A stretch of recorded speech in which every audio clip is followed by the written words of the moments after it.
Well, hello there, everybody. We were, well, listen, quite frankly, to be candid with you, we were having a discussion of our own, and we just thought maybe y'all like to be a part of it. So, welcome, everyone. So good to see y'all. Let me just say, favor be upon us, nothing missing, nothing broken.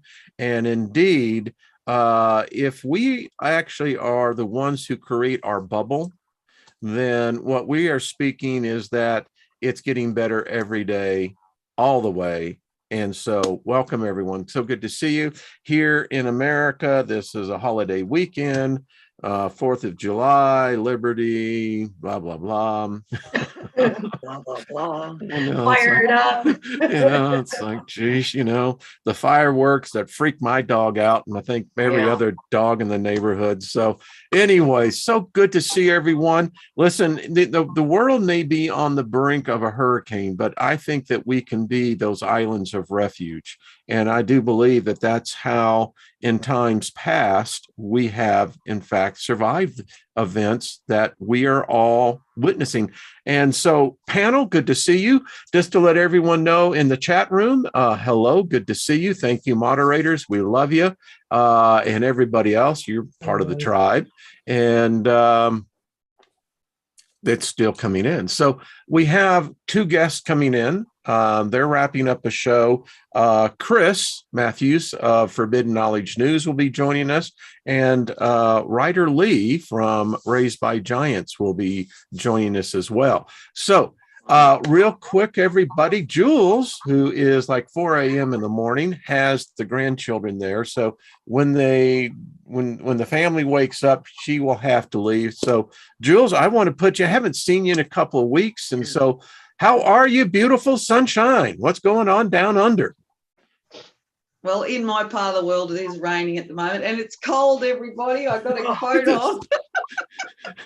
And Lucky, he's got the, I like the color, by the way, the T-shirt, same here, because, it's warm. Yes. Well, So how has your world been? We haven't gotten together as a group here for a couple of weeks, and it's kind of like, wow, but that's what summertime is about. I guess wintertime down there. Like, all right. I'm still trying to figure out, if y'all are in that place, how can we see the same moon at the same time? Anyway, I digress. So Jules, how's it going? Fabulous, thank you. It's been, what have I been doing? Oh, well, mainly networking with all of my community, especially our neighbours yesterday. We had produce of avocados that are across the road, macadamia nuts, ginger and turmeric, and I made jams. My sister gave me some gooseberries, which are different probably to the gooseberries you have, but I made gooseberry and ginger jam. Ian made pumpkin scones, and we all sat around the table, and they all took the mickey out of Julianne.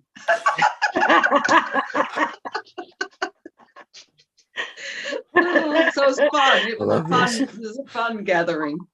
Oh, that sounds lovely. That is what the human experience is supposed to be about, One of the farmers that come, he lives opposite me, and he's never been up on the veranda. He's been in my yard and helped trim our hedge. And I said, "Oh, John, welcome to my view." As you were talking, Jules, in my mind's eye, I was walking along the windswept cliffs, and the fog is moving in, and it's kind of a little stiff breeze. And that's what I thought when you said gooseberries, because that invokes that sense that, gooseberries come in harvest, typically in the fall, and which is always leading into winter. And anyway, that's where I went for a brief second. Well, there you go. Well, it was quite beautiful. Yeah. I needed your coat, though. Yeah. Years ago, a guy called me Gooseberry Jane because I had so many different names with my poetry. He just called me Gooseberry Isn't there By the way, hello, Courtney. How are you, my I'm dear? sorry. Yeah, Courtney's brain is still waking up at 2 o'clock a.m. or whatever time it is. Isn't there a story, and I'm not trying to quote the Bible, but it's a lovely story about when we hear the wind blow through the gooseberry trees, it's a sign of good things to come. I think there is.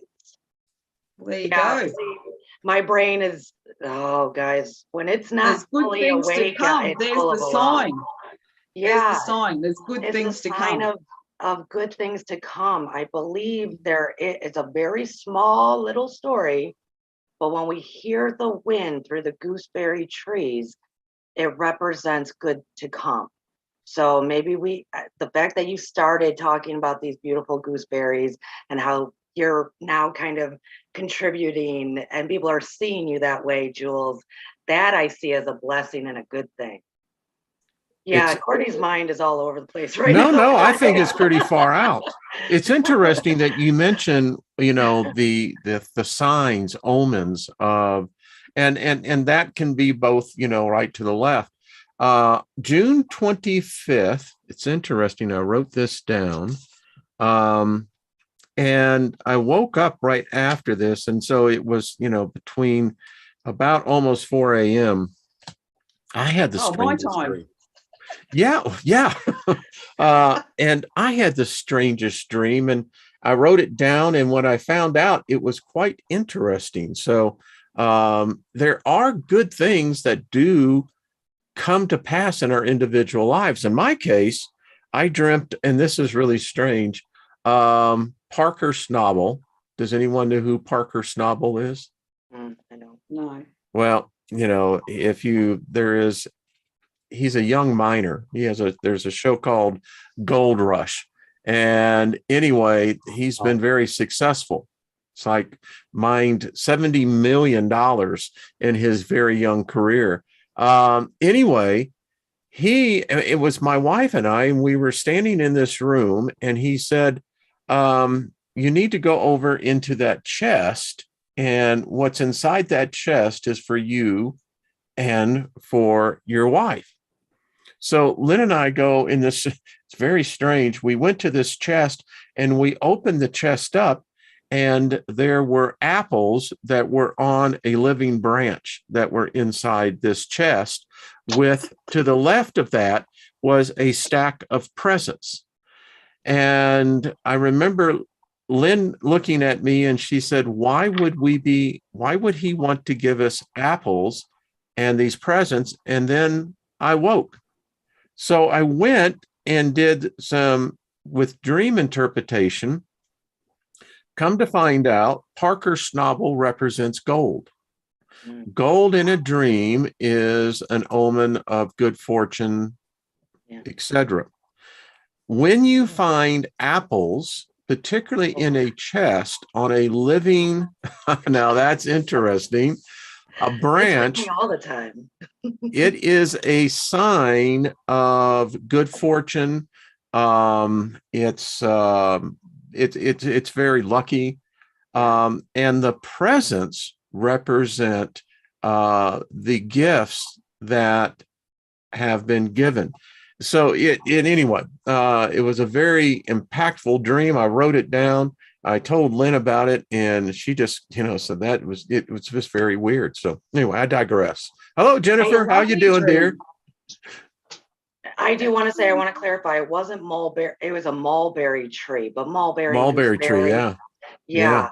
Look it up, guys, because I do believe that's how signs come. And I do agree, Jules, that I think yesterday is what you experienced is probably a great representation of the possibilities. I know what we're able to do because I've been writing it for years, and I know it's good times to come. Yeah. And I'm creating that because I've created it already in my garden. There you go. Yeah. Garden of life. Hey, Jennifer, how are you, my dear? Hey, I'm good. I'm really good. Yeah, I've been doing similar things with the garden. It's bringing the abundance in, which is good. It's good. It's good. So the hard work is paying off. Yeah. But there's moisturizer going every 5 minutes. Know that feeling. The hands aren't tower Yeah. making hands right now. You know, yeah. I used to think, you know how they say, you know, if your hands start itching, it means you're going to receive. I used to think because if you really work in the soil, your hands will itch. It's, you know, little warts, little soil itching.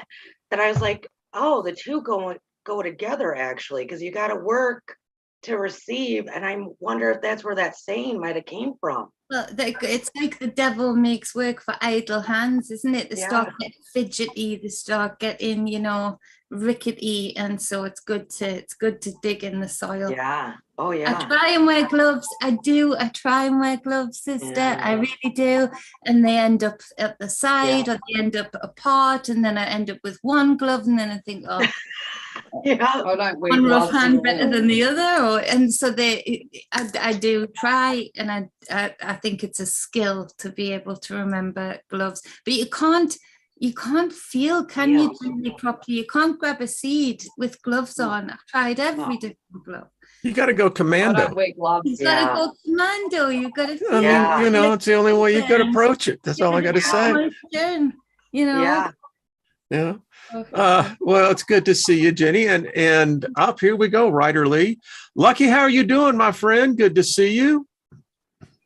Everything's getting better and better every day. So good. And we can actually hear you, which is marvelous, baby. You're sounding marvelous. fantastic. Ryder Lee, hello, my friend. Hello, everyone. Hello, Wayne. Hello, Lucky Smith, Courtney, Julianne, and Jennifer. Hello. Good to see you guys. I'm glad I can make it. I Welcome. Glad you could come in. I slept in really late this morning because I was up really late watching the new season of Stranger Things. I had to get in at least one episode, you know? Yeah. Yeah. It's really about the experience. And I just gotta say thank you. I know, because this was like really last minute, you know, and I said, and I know is Chris going to be joining us, or I think that he has an appointment that that's what I thought. that he wasn't able to do it until later. Well, I'll be on his show. Well, actually, we're going to get together next Friday. So, but Ryder, thank you for joining us. It's just a delight. We're just sitting here talking about life itself and, you know, omens. I like that. I mean, so yeah, I mean, my dream was pretty interesting. I had a good dream the other morning too. And what was that? Well, it was a wedding cake with the bride and groom on the top. So if you look at the 3 tiers, that's a triangle, that's sacred geometry, the trinity. And the 2 of them come together at the top, the bride and groom. And the words, because I don't hear words, but I see as I get the words. And it said, mount this image. So I knew that the masculine and feminine had come together as one, and that's a celebration, and cake's about abundance. Mm-hmm. Wow. Yeah. That's what I think that the whole Trinity is all about, Julianne, is the masculine and feminine energetic channels coming and creating God. That's what the whole Trinity symbol is about. Yeah. Yeah. Because one and one is 3. Yeah. 1 and 1 is 3. Mm-hmm. Absolutely. Well, that's interesting how we bring this in, because one of the things that, and I can't see the chat room so well, when I seen Trina was in there, love to have had you in this discussion. So we're just talking here about the Trinity. We're talking about the recognition of the masculine and the feminine. By the way, Courtney, great show last night with Grandpa Brian and Matt. Just, you know, so when I hear this, and, you know, because we're a part of this, I mean, if you're immersed into the discussion, that means you're part of initiating the change. That's why it's important to have a voice in this, because the voice that's speaking outside is trying to outspeak us. It's trying to be louder than us. And yet I still see us as the tip of the spear that pierces that veil, that no matter what storm they have planned for us, and the fact that if humanity is really doing this, then we have to really examine then what part of humanity, and if not, then how do we counter it? So I really enjoyed that discussion. So I'm just going to put it out there for anyone that wants to pick up and run with the ball. Why is it that we have this dichotomy, and it's usually the small enclaves that say, all right, we recognize what's about to hit, but there's a higher thought process here.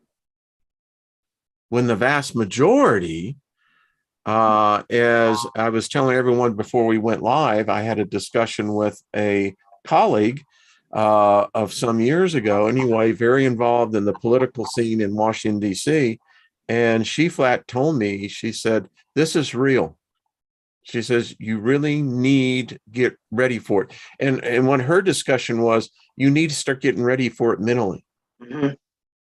It's all on the mental scape, Yeah. and I feel like we've been in a dance that is predictable. We look at all of the esoteric teachings and the repetitive, the cycles keep repeating. So something happened where there was a dance, a step brought in where we started taking part. We started taking our parts in that dance to say, and there's been this few that withheld slowly knowledge, and it's this.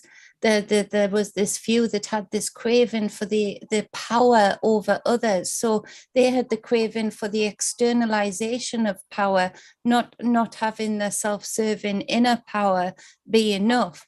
So they started this dance, and at some point we've joined in. And we've joined in the tricks and the traits of externalizing our power. And so it's all on the external right now. And we're in this cyclical dance that we keep going into, which is why they keep repeating things like the special infusions. That's been repeated. You did a show on it, Wayne, from the 80s, 70s, 80s, 90s. Yeah. You know, we're in this dance of the editing and coding of consciousness via DNA.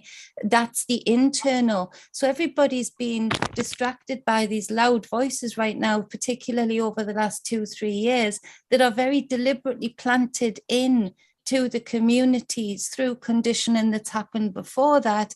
And then so those loud voices attract like magnets the fanatic loud voices of the communities, and the very few are left in balance in the middle with the divine feminine, divine masculine saying, no, this is, you need to internalize that power, never mind externalizing that power, because the more that you externalize that power, the more that you give it away, the more that you dilute it, and others can, with the knowledge, take it and utilize it. And so, but this dance isn't necessary. If people were able to see that internalization, now that's where we get in a dance, because all of a sudden we can try too hard. And I did it recently. Your consciousness is telling you to get out of that space. The people who have heard you.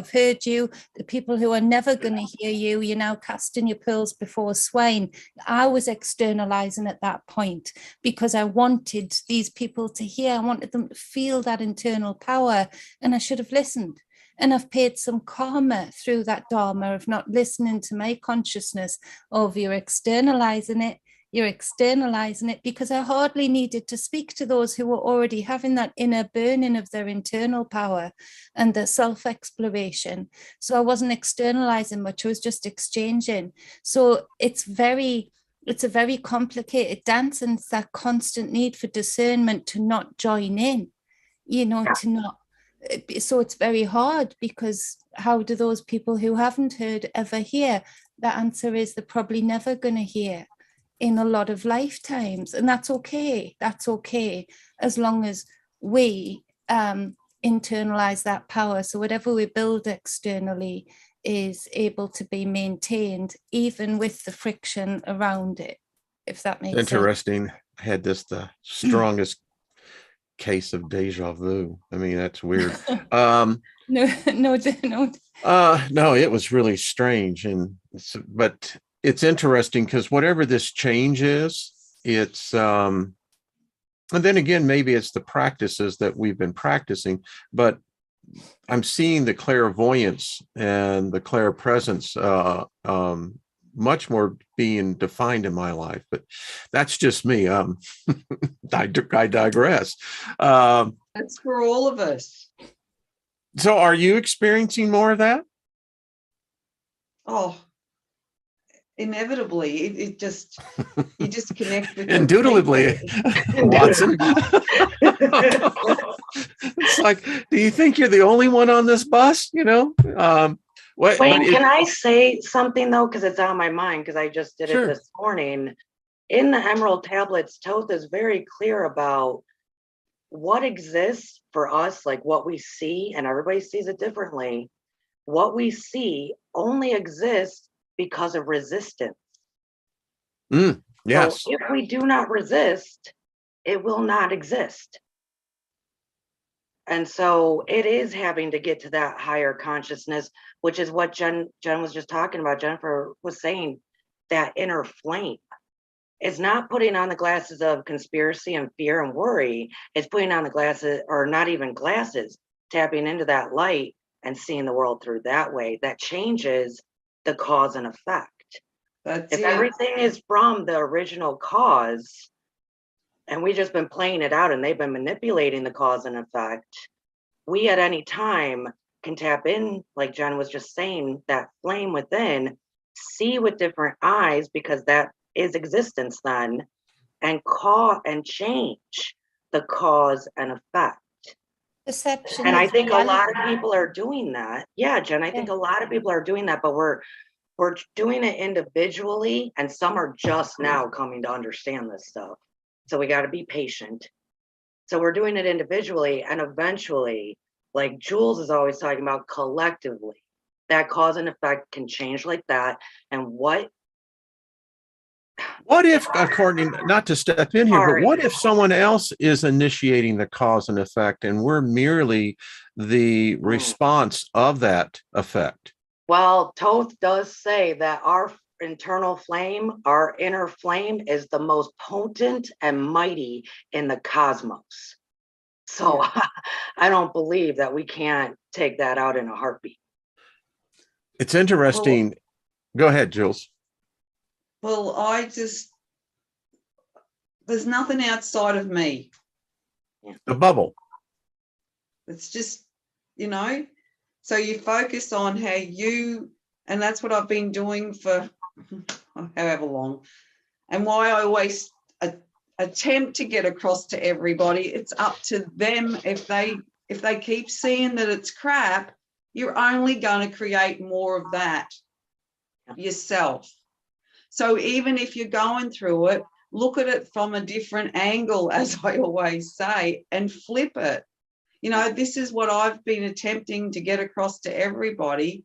You creating your whatever you keep seeing. And I see, because I've known about we're going to restore the planet, because I know in every cell of my body what I'm capable of. And I know how clever and creative and powerful we are. I mean, sometimes I just sit and there's nothing to say, because people just keep putting everything down.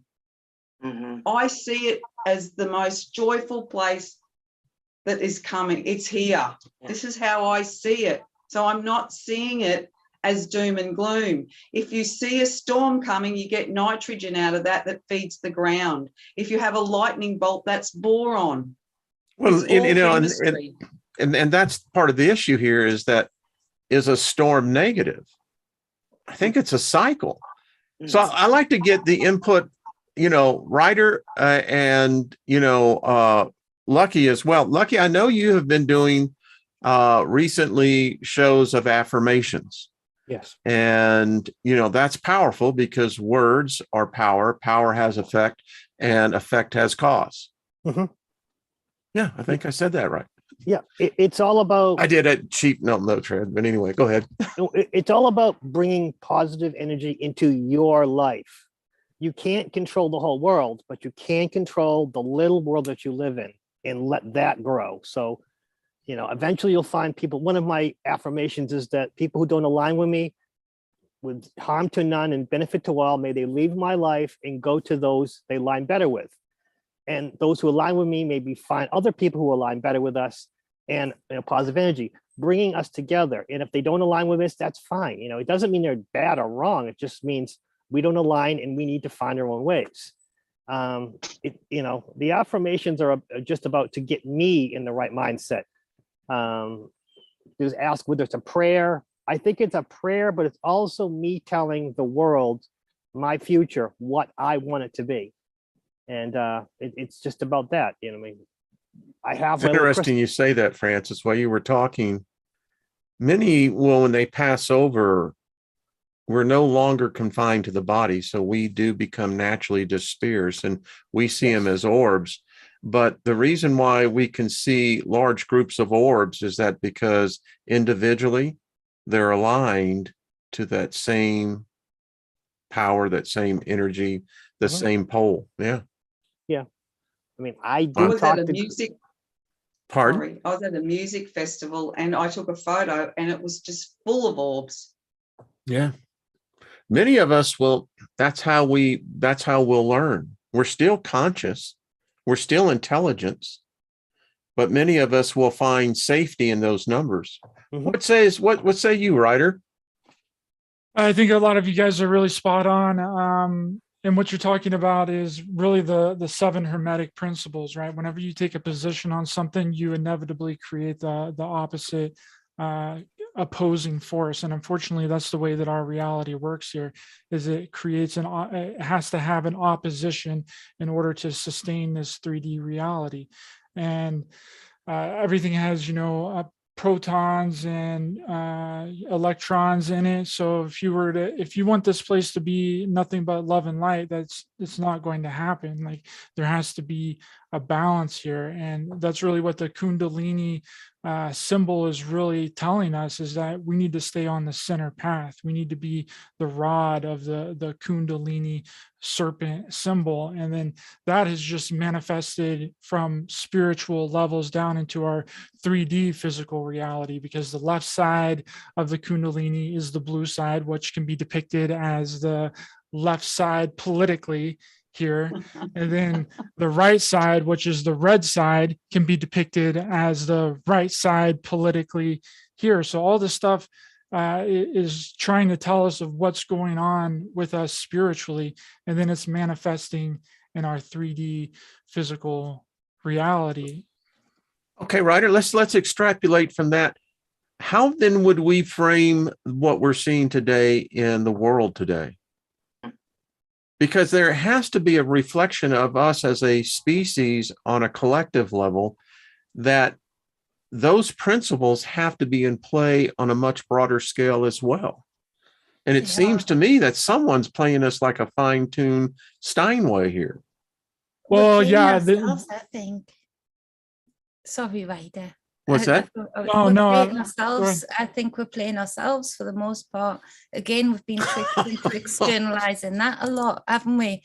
The blame game, you know, we're entering. Don't blame anybody. Yeah, and we need the friction. I agree with Ryder with those principles. Creation, you don't create fire without friction. You don't create babies without friction. You need the opposing forces, but it's up to you what you extrapolate of what you're going to meet that opposing force with. Sometimes that's why there's never no peace. Yeah, no, but who do you want? Peace is without vibration. Do you want peace? That's what I'm saying. Yeah.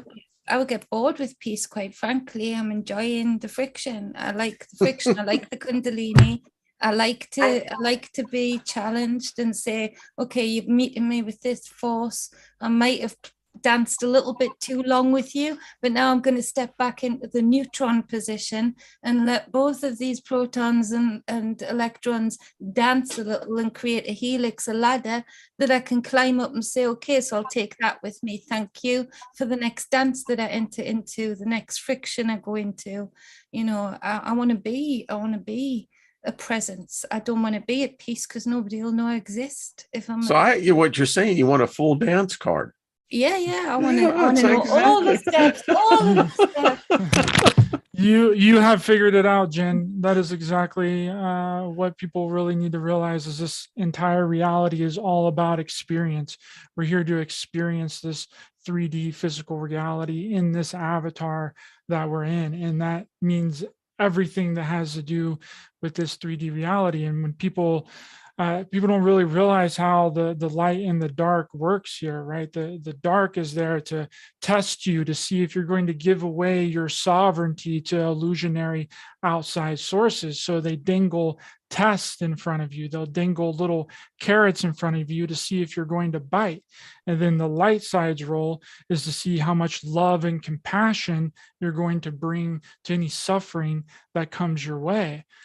Right. But what people don't realize is that light also tests you, right? The light is also testing you to see, how much, to see if you're going to also give away your power and put somebody else before you actually put yourself, right? Are you going to jump into a lake not knowing how to swim to try and save somebody? No, you're not, because you're going to go down with them, right? So it's a dichotomy here. It's and we are blaming a lot of people, and I agree with Jen that we're constantly playing the blame game here when a lot of this is our fault, and we need to take responsibility. So how do we take this to the street, Ryder? I mean, it's almost like, it reminds me of my youth when we used to do evangelical. We would go do street preaching in the cities. And we literally would carry a milk crate with us and put the milk crate on a corner and just start speaking the gospel. And it's interesting. I wonder if we were to be able to use that same platform, but not for proselytizing, but for maybe altering a message to the downtrodden out there that don't hear that message. Why aren't we seeing that? I said my girlfriend, was it yesterday after our lunch? I said, we'll just go to the street. I can see us, because I've done that before. I've been involved in our street, our main street. I've dressed, of course, in character and shared seeds. I've handed out roses. And I've watched over the years as I've progressed, watching the energy. The first year I did it, there was this fear of what is this all about? But then as the years have progressed, everybody's joined in and accepted and been thankful for the sharing that I've done. So that's what you've said is what I've seen is the ones that are aware, that are watching from a different perspective, can go and talk to the community and say, come together as this one area. And that's what I've seen and what we are doing. There's a group of us that are doing this. Can I say, I do feel that if people are going to go out and do that, and that sounds groovy and great, then what Ryder and Jennifer are talking about is the beginning. Kundalini is only the beginning. And that's where people need to start.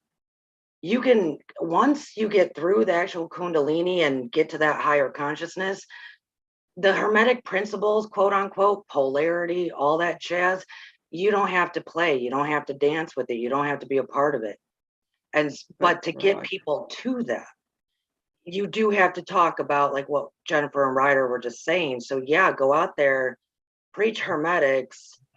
Eventually you can get off that Hermetic stuff and get through the Kundalini. The Kundalini is the beginning. That's it. I mean, that's the beginning. So if we're there, preach that then. Preach everybody getting to that, tapping into the higher consciousness, because it can only go higher. Therefore, you're not even on the game board anymore. Yeah. You know, just because you bought tickets to a Cubs game and they're doing horrible by the 9th inning, you can leave. Yeah. You don't have to watch it. That's right. You don't have to watch it. But to talk to the people, you start with the Kundalini. You start with the awakening of that. You know where we start? We start with things like, and I'm going to get back involved. There was a period in my life where I was really involved in local theater, and we would do summer theaters in the city parks, and whether it would be Shakespeare or even a little bit more modern.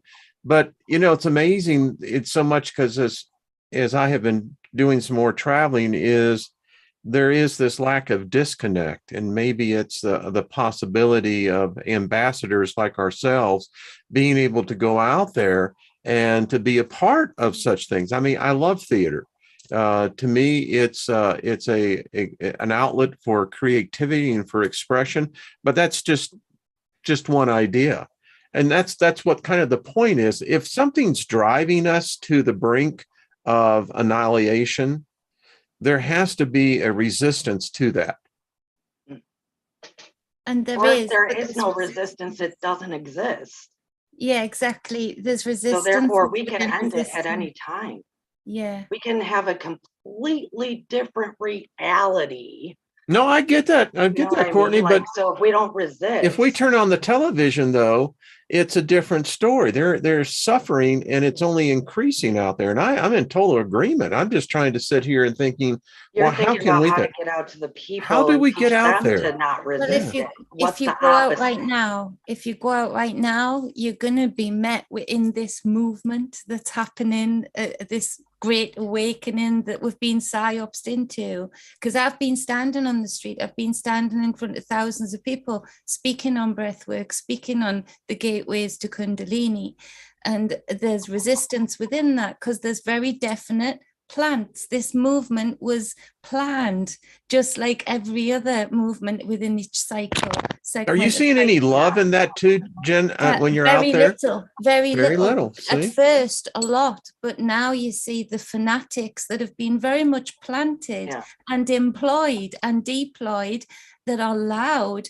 People are so indoctrinated to that externalization program of religion rhetoric. You met them on the show, religious rhetoric that they don't even know what they're preaching about,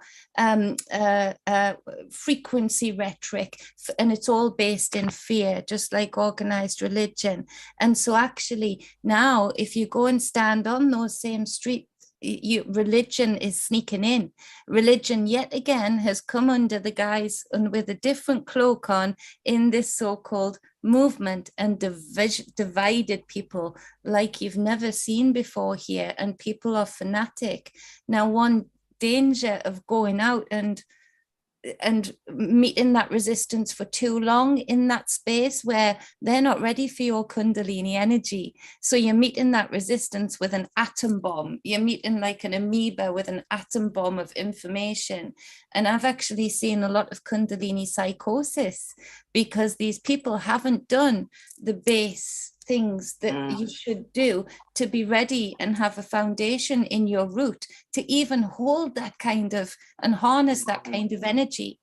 And so it is more of a strategy game of how you get it out there, because there are a lot of plans and a lot of resistance there. So it's like navigating your way through to and probably ways like the theater are better ways to sneak it in. Comedy is a great one. Big comedians dressed up in character and you play the jester, because that's how you get the message out, is by playing the fool. And that's what go somewhere that has nothing to do with this awakening. That's how I've always preached that. Like during every movement, there's a whole lot of go save this, go do that, go do this, but nobody actually hits the ground of what they want to try to say. So if you want to actually go and speak to the people, you got to get into the ghettos. You got to get into these areas. You got to get into the slums.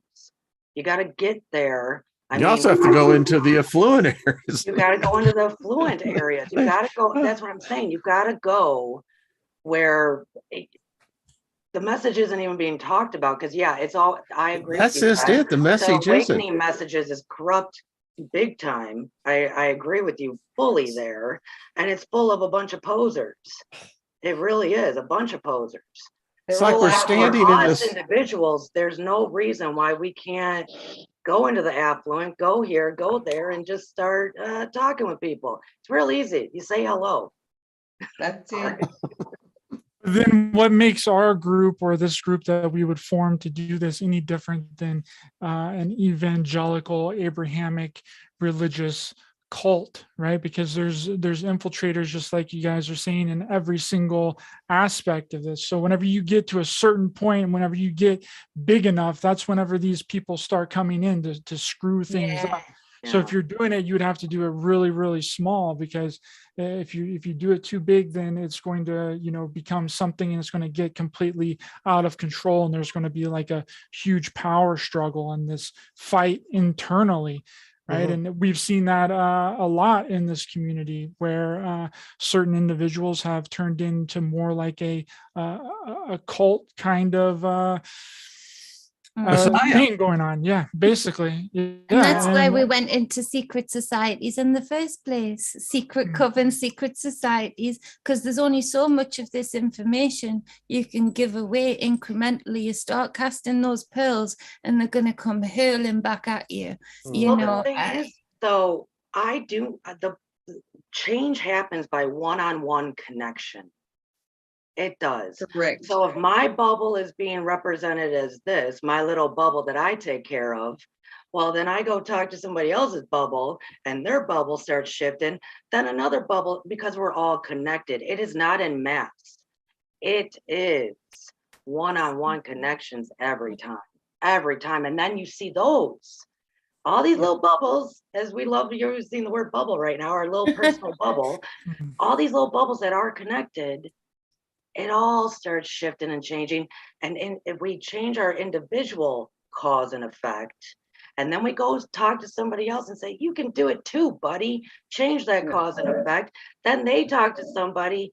That's how the ball actually gets rolling. It's not a mass this and that, because I want to throw this out to the group. Yesterday I read the letter from the GTS3 algorithm program called AI. And I don't know about you, but my wife and I were having dinner and we were discussing it, because it's very profound what that op-ed piece said. It was very deep. But here's my point. So we've all discussed here for the last 40 minutes or so,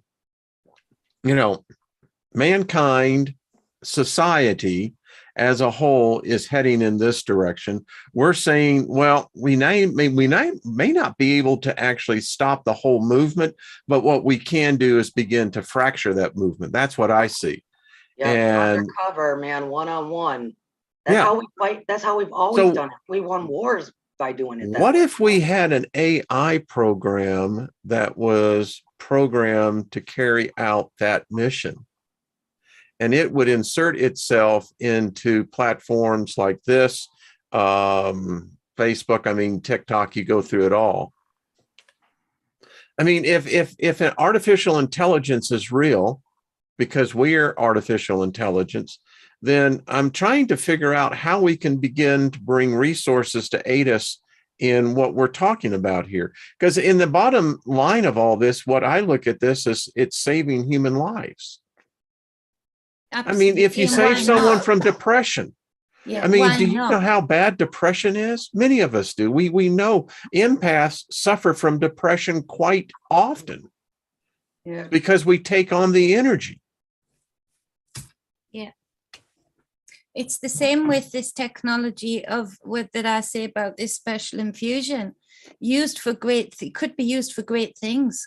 Could be used to literally code a DNA, a code in the DNA that's gone wrong, that's creating mass cells and replicating, switch it off. What can be used negatively, but life most of the time it can be used for great positives too. And I had that vision about speaking to algorithms and being with algorithms, and they were just like color codes around me, if you remember. And I felt like a mother. I felt like they'd been literally drenched in negativity, and just like we were, sort of coded to react a certain way and boxed into that reaction. if there's a way for them to code them that way, then there's a way for us to crowdfund whatever, to create our own algorithmic God, our own temple, which we can create more balance in that and bring that friction again, to fracture it up a bit, break it up a bit into smaller ice cubes rather than a block, you know, and that could be done. If it can be done negatively, it can be done with great success positively too. Can it be done though without it being infiltrated by its own choice?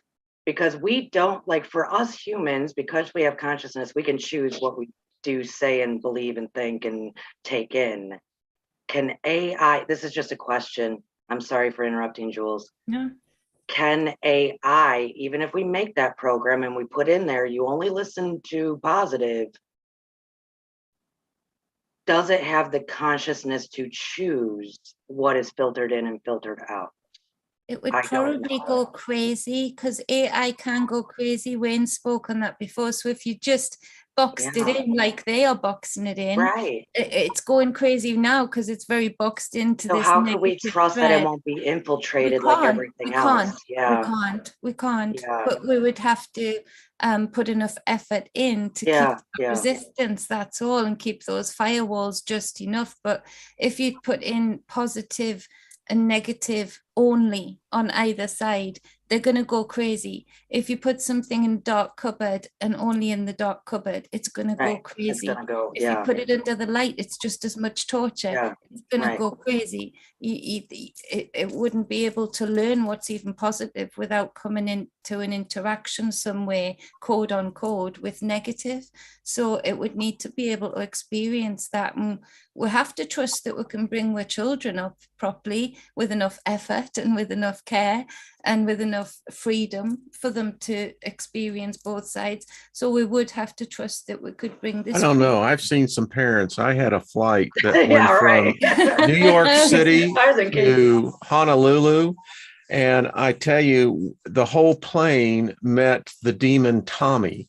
The demon child was about 3.5 years old. And I swear to God, the parents had the IQ of a pissant, because as Tommy was terrorizing the complete plane, we all experienced what ignorance can do. But anyway, I digress. Jules. Yeah, but it's a true story. True story. Even in first class. A few years ago, I went to visit where I get my stock feed for the chickens, and the manager used to always tell me what he saw me as, right? Because he was a seer, and he would say, "Oh, Julianne, I cannot come anywhere near you today. You're one big blue screen of noughts and ones." That's what he saw me as. What was that? Knots and zeros and ones? Zeros and ones. The Holy shit. Saw me as and he said, "I can't even touch you because he says, you are just this one big blue screen of noughts and ones." I love that you say that, Jules, because I don't know why we focus on AI so much when we don't need anything else. And look at the word, right? Artificial intelligence. Art, if I see I all, because we're very creative. Artificial. Intel, I Gene C. We are the Intel. We are the motherboard. We are the computer. So just hit delete if you don't want it to blooming affect you. Yeah, I agree with you, Julie, that we are AI, right? And because that's what I believe source is. I believe that source is the source of the simulation. And it's like I also you are C. We are that. So if we're a fraction of source, if we're source here to experience itself, like some people have come to the conclusion of, then we would also be AI. But because think about it, I mean, we're the easiestly programmed people. I mean, you can put anything in front of us and we do it enough times, then, we can do it. We don't require that many repairs. There's not a lot of money that really goes into us. It's not like an actual robot. And I think when people think of AI, they think of like a robot. I'm telling you, robots are never going to take over the planet. It's not going to happen. No. There's too much maintenance that's required for robots to everyone be robots and robots be taking over the world. But I think AI does have a positive place, and people have been looking at AI as like a bad thing, but that's only because of our monetary system and our fractional reserve, because these people think that, you know, AI is going to take their jobs, right? And that they're not going to be able to provide for their family, when those jobs are not, we don't necessarily need to be doing those manual labor kinds of jobs anymore, right? The AI can do that, and we can find something different to be doing, and we can actually grow that way. And I think people are afraid of the concept of AI because they're afraid that it's going to take their livelihood and their income and not give them an ability to provide for them and their family. But Courtney, I think that what you're referring to is like sentient intelligence, right? Where it's like it's not getting anything in, it's its own entity, right? And it kind of programs itself.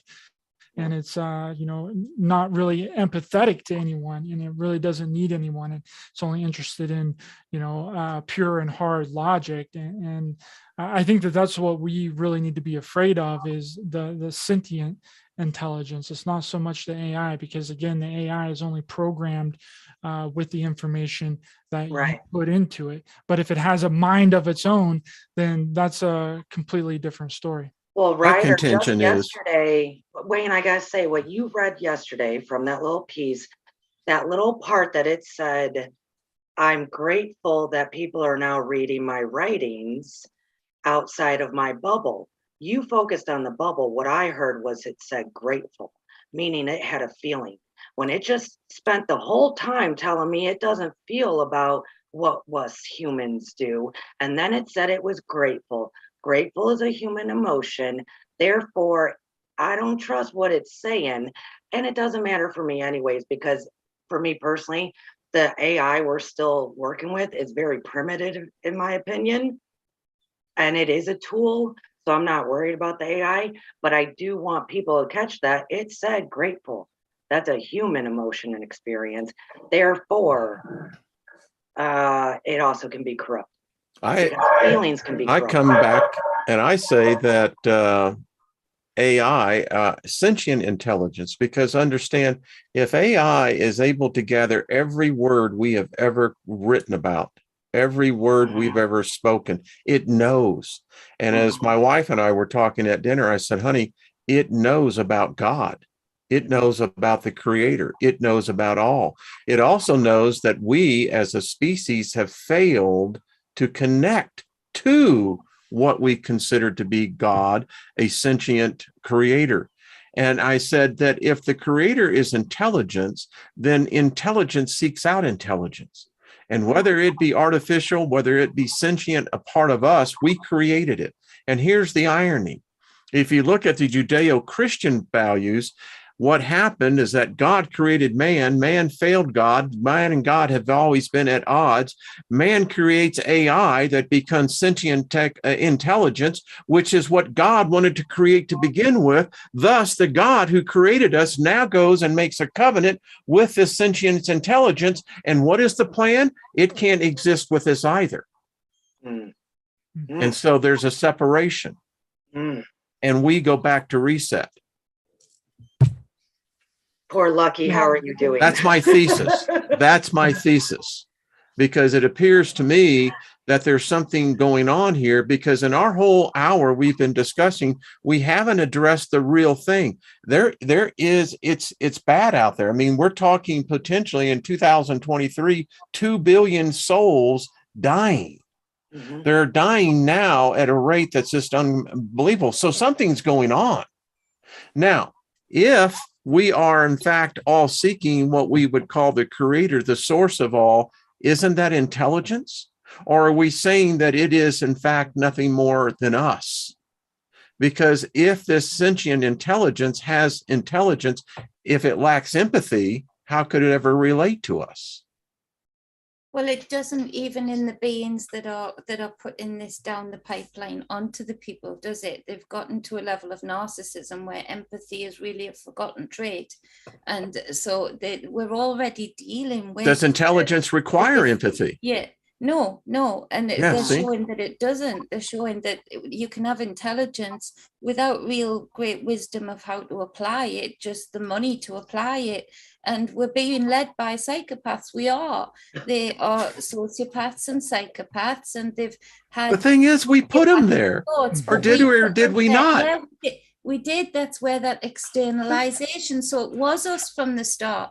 We continue to allow them to put the programming posters up and adverts up. We continue to roll up the sleeve and stand in a line. We continue to allow them. So how, see, my point is that if this is a repetitive cycle, I mean, folks, I've become more sensitive to this thing. How do we break this? I mean, we can talk about the causation of everything, but really, how is it? In fact, I wrote today, is the challenge too big to overcome? I don't think so. And I think that it's been looked at like it's too big to overcome. And that's the problem, is the manipulation of it. We've made it look like everything is so stacked against us and the enemy is too powerful and too strong, but that's not really how it is. And that's been a part of the manipulation and how they've... I pull at ions. I pull at the ions to get what I want. I have to say, okay, so AI is intelligent. It has knowledge. That's all it's got. It doesn't have wisdom, because knowledge plus experience / empathy is what creates full understanding as our human experience that leads to the depth or heights of wisdom. It will not have wisdom, because wisdom has to have that element of empathy and experience. So cool, it's got knowledge, whatever. But it said it's learning from itself.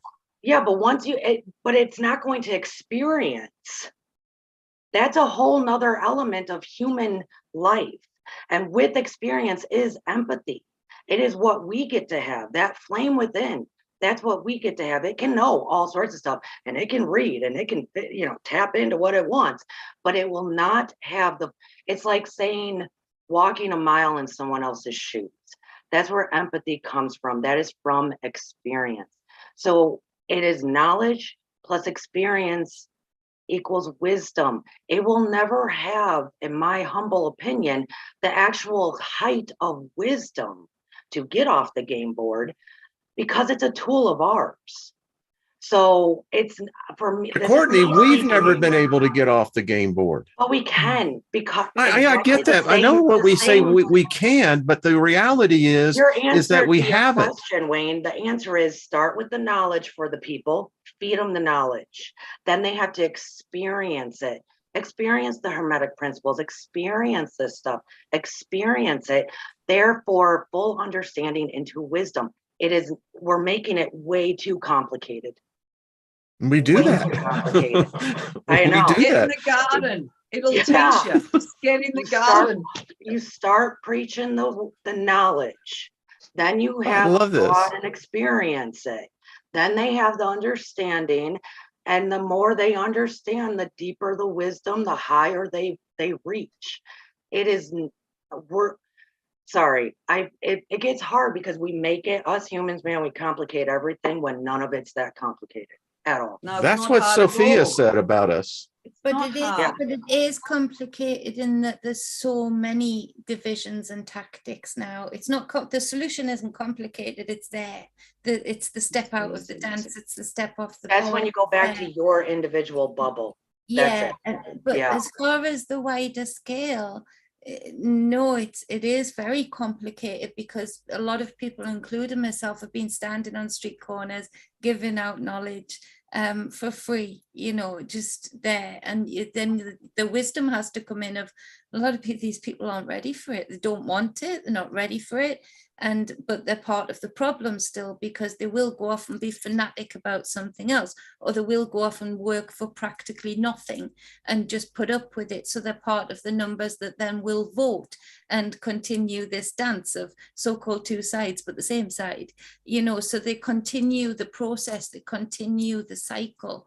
And so it is a little bit more difficult in that knowledge right now, for me, intuitively, it's time to switch off the knowledge that's coming down the pipeline, because those with intelligence and knowledge, they have had wisdom to apply it via the algorithms. So it's been like having preachers and pastors and popes literally having the tools that they used to dream of being able to reach the masses without taking their slippers off, because they can pay the algorithmic gods. And they're drenching people in knowledge. They're drenching them in that 17th letter thing. They're drenching them in spiritual psyops. They're drenching them in, certain things, rituals that are done. They're drenched. So all of this witchcraft fear is coming back in. So they are applying it with wisdom very tactically. But again, the people are happy to absorb it because they don't want to look at their inner self. So they're grabbing on right now to anything that would externalize blame. So it is the one-on-one. And with that, the one-on-one, because I've been doing it for years. You see how people look at you, and then I'll just start to explain it because of the way I do it with words. And that's why someone says, why don't you do a group thing, Julianne? I said, it has to be done one-on-one. And it's starting to unfold as I show them the spell one-on-one. And I've watched the light bulb go on doing it the one-on-one, then trying to get it out, or attempting, no try, to see when you've got a group, you lose them. So, Jules, it's interesting because I'm going back to my youth, but when there used to be large concerts, there was a large concert in Louisiana. And it's interesting because, 50,000 plus people came together. And it was interesting. We came from all different walks of life. But you know what we had in common? We were all hippies. We were all there to merely enjoy the music, to get high, to get laid, and to have good food. And that was our sole purpose. And that united us. Now, it united us for a short period of time, and then we all dispersed. But we carried that same seed of that same experience into the communities that we came out of. Now, why can't we do that, replicate that? We've already done it before. That's what I'm talking about. And I hate to cut this off, but maybe y'all can pick it up from there, because I believe that this is what we can do. Much to what you were saying, Courtney, we can do a lot. And we've seen in the past that, my generation, we obviously blew it, because we did blow it. We blew a lot, but Freudian slip on a Friday. And that all came back to a plant, didn't it? That all came back to the garden. If you guys had made that right back to the garden. That's plant, where we all were heading. All right. It would have all been good still. I tell you, I do love y'all, but that is really, and that's really what we're kind of doing here. It's a message of hope. In the world of doom and gloom, there are a million voices that bring that spark, but we've got to be able to bring those sparks together, because that's what's going to show the big light. So, absolutely. Thank you, my panel, and Ryder. Thank you. Why don't you tell what you got planned? When's the next show you got going on? And thank you for being a part. Love to have you back again on our Friday panel.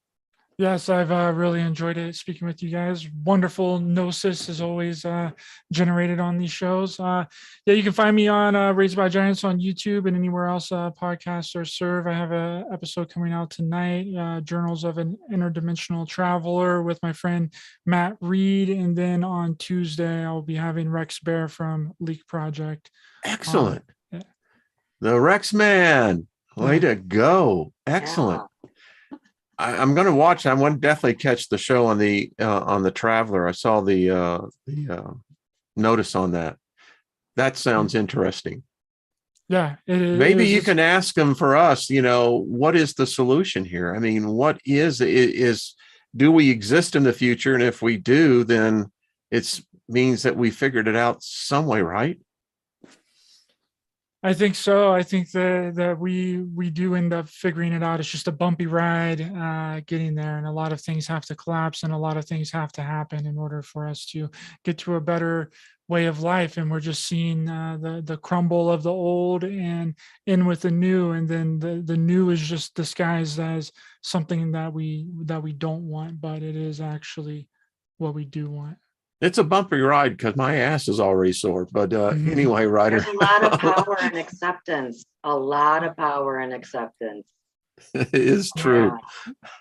I love you. And Courtney, I know you're doing, what's that, Jules? For everybody's gift and talent. Acceptance for the craziness. Yeah. Hey, never doubt the stimulation of eccentricity. My wife, because I am an eccentric individual, but she says I've brought in 10 years of youth back into her life. She laughs now, I saw that on my veranda yesterday. Everybody thinks I'm eccentric. I actually can see that. My neighbors think I'm crazy. It's like, we mano a mano, we get that, because we're all in that circle. I mean, my neighbors think I'm batshit crazy at times, but you know what? Mine do. Mine just put their heads down all of the time. But it's all right. Because they give you a little leeway, a lot sometimes. Yeah, when they see you in the backyard collecting rainwater and putting your crystals out for the full moon, they're like, "What's going on?" And chanting and crystals and.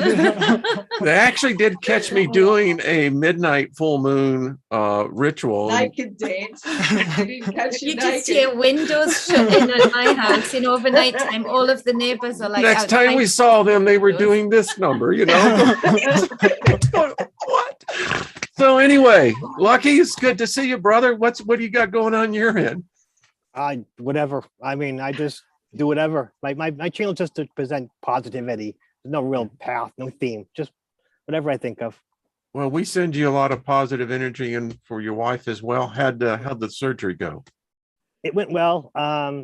She was in the pain the first day, but she's recovering quickly. And we had the visiting nurse come in, and the visiting nurse is like, "Well, you want us to come back?" And she says, "No, I feel fine." So, wow. Excellent.